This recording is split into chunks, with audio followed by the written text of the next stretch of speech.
The Color Matrix, World 17, Code 785, The Lost Sporix Beast. I sat there looking at the cluster of range universes. Mark had just recently left one of them, which I was noted down as a champion universe. One of my mystery brothers, William, had one of his ranger champions in that universe. I analysed the champion and found out it was Minnie the Pink Cornish Ranger. In this universe, Mark had a daughter, and then he perished, leaving his daughter to be the ranger up front. The Mark I was following had just left her universe, meaning he had more than likely met her. I did need to explore the universe cluster, so I clicked on the universe and loaded it into the color matrix. Sir, might I remind you that a chance of you running into a champion is at 86%. Daisy stated. Yeah, I know. What am I looking at here? I asked. Sir, this universe is a double whammy, as you would put it, as this universe is a part of the evil versions of you, under the code 785. Daisy told me. Oh, damn it. Okay, fine. I muttered. I walked over to the console and typed in the code 785, which allowed access to the universe. That only meant one thing.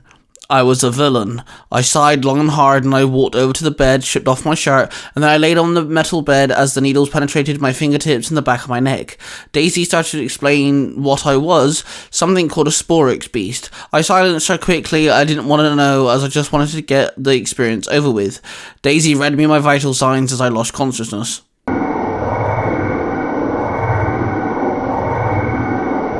I woke up in darkness.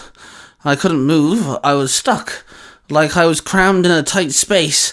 Suddenly, a portal opened, and the Red Cornish Ranger walked into the void. I was sucked out, like a vacuum.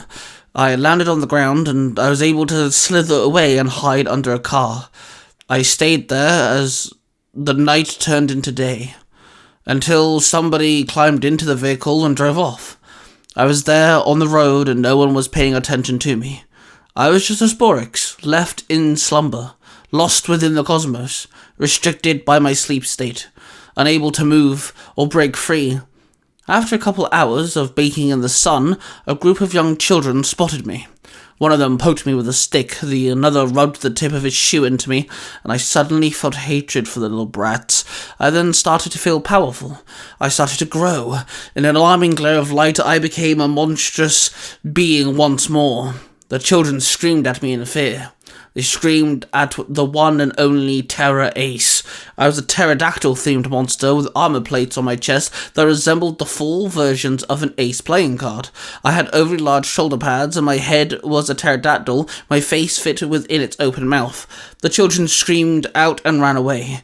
I held out my demonic hand, and in sparks of pink, 4 cards appeared, each one a version of the Ace. I then threw out my hand, and the cards became projectiles, which collided with oncoming traffic.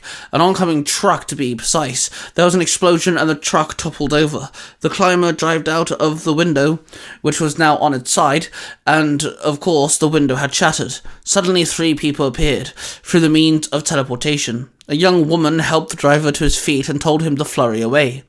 Then the young trio approached me, and the girl pointed at me. "Hey, fossil face, your terrorizing days are over," the girl barked. "Please, I don't even know where I'm terrorizing," I snapped. "Hey boss, can I show it's a Sporix beast?" one of the boys told her. "Sporix, huh? Time to add Sporix beast to a list of freaks I've beaten," the girl chirped. "Please, I'll destroy you first," I roared. The girl then held out her hand with a belt buckle in it, and it then popped open. She yelled out some random gibberish. In a flash of pink, she morphed into the Pink Cornish Ranger. Then one boy held out a phone and slotted a key into it, and then I got bored waiting around for the others to morph. I could have just attacked them then and there, but I would have been wasting my time, let's be honest. Eventually, I had the Pink Cornish Ranger, the Black Super Mega Force Ranger, and the Gentle Panda Wild Force Ranger before me. "Let's end this," the Pink Cornish Ranger barked.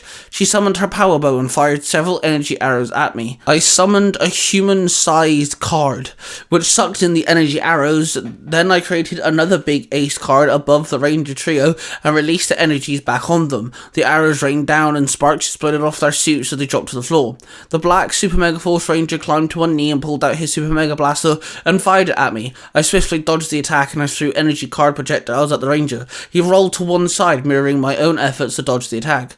Then the Panda Wild Force Ranger extended his claws and ran across the ground on all fours, clearing up the distance between me and him. He then lunged at me, tackling me to the ground. He slashed me a couple times with his claws before my full ace chest plate sparked with pink electricity, blowing the ranger into the air. Then I created a large ace card and rotated it. It became rapidly fast and the ranger landed on the rotating card. He was slashed multiple times before being thrown back.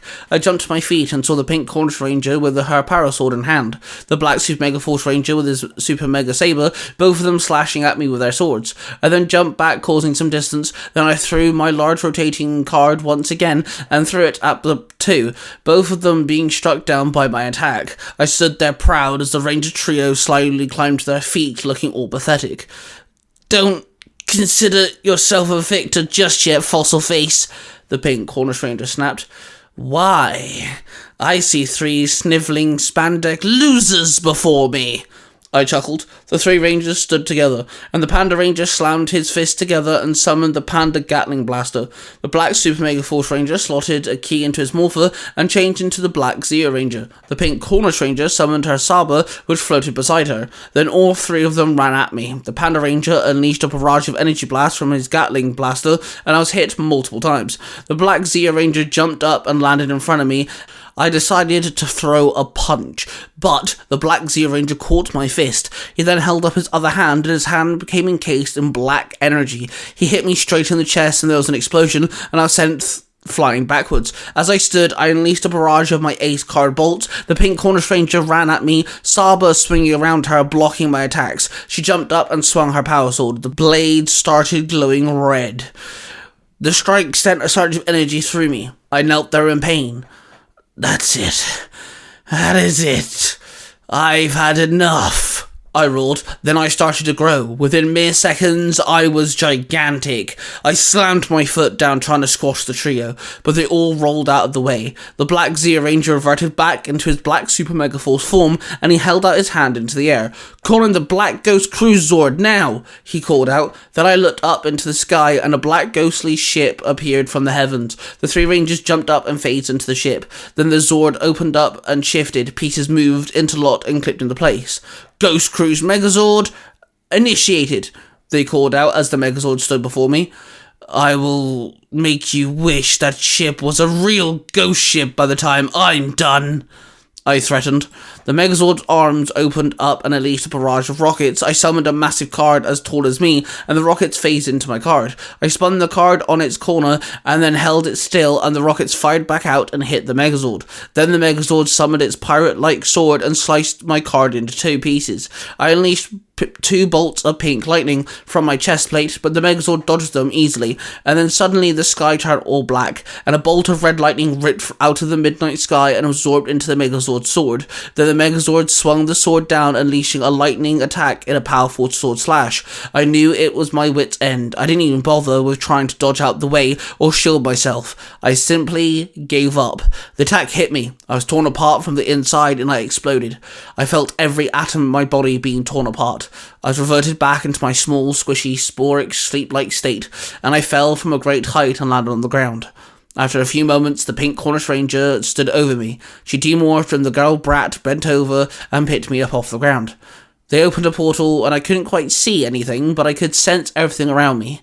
We were in a void, a place between universes, a place thriving with morphing grid energy of different varieties. I was then handed to a woman who was a dark-skinned, slightly older, experienced ranger. She was the mentor to the trio, and pulsing with ultra-grid energy. "We never had a Sporix beast pass through here before," the woman said with curiosity in her voice. Then everything went black.